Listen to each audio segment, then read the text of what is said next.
En el año de 1968, por primera vez, se realizaron unos Juegos Olímpicos en Latinoamérica.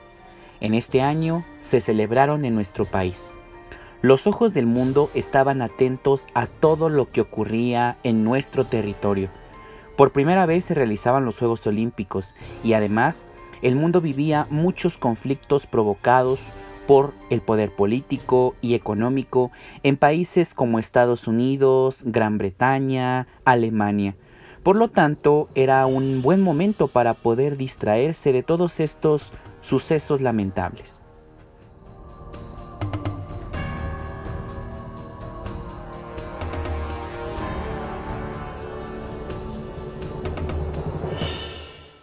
Sin embargo, en esta misma década, la de 1960, surgieron muchas protestas, provenientes principalmente de los sectores más jóvenes, ya que estaban inconformes con todas las desigualdades económicas, políticas y sociales que había en sus sociedades.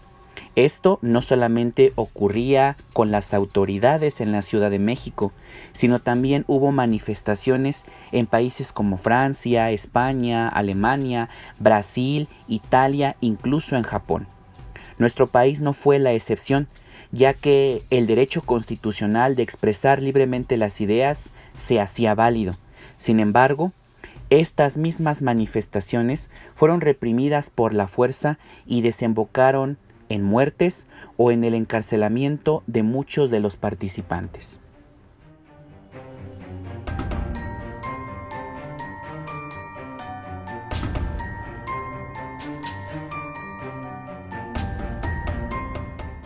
Los jóvenes de esta época demandaban un nuevo orden social, que se eliminaran los privilegios y que se beneficiara a las mayorías.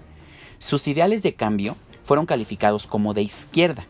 En la política, ser de izquierda se refiere a basarse en la igualdad social y al respeto por los derechos colectivos, o sea, el respeto de los derechos de todos. Sin embargo, estos ideales fueron rechazados por todos aquellos que consideraban que no había nada que cambiar, y por esa misma razón fueron reprimidos por las autoridades de sus países al no reconocer el valor de estas demandas. En nuestro país, un sector de la juventud compartía todos estos ideales, y a sus protestas de cambio se unieron trabajadores, profesores, amas de casa y muchísimos ciudadanos que estaban inconformes con el autoritarismo de gobierno. El gobierno acusó a estos estudiantes de que eran una amenaza para la paz social. Y esta acusación fue difundida por los periódicos, por la radio, por la televisión, y la población empezó a tener una visión negativa de los estudiantes. Fue así como el 2 de octubre de 1968 se organizó un mitin, es decir, una asamblea, en la Plaza de las Tres Culturas de Tlatelolco, en la Ciudad de México. En esa asamblea se demandaba la indemnización de los familiares de los estudiantes muertos y heridos, en una protesta que se llevó a cabo en ese mismo año, en el mes de julio. Asimismo, se pedía la desaparición del cuerpo de granaderos que siempre acompañaba las asambleas de los estudiantes. En respuesta, los manifestantes fueron agredidos. Muchos murieron, otros resultaron heridos y otros más fueron encarcelados.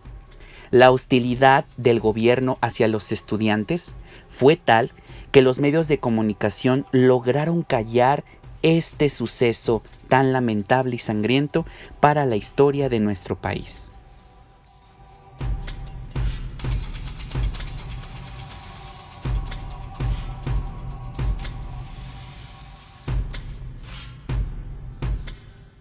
¿Pero qué consecuencias tuvo el movimiento estudiantil de 1968?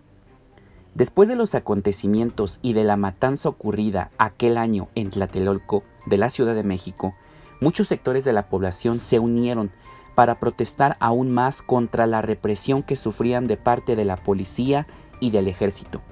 Hubo muchos cuestionamientos y críticas hacia el partido oficial de aquella época.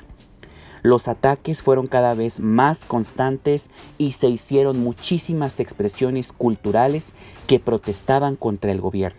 Igualmente en la música, en la literatura, en la poesía, los autores expresaron su descontento por estos sucesos ocurridos.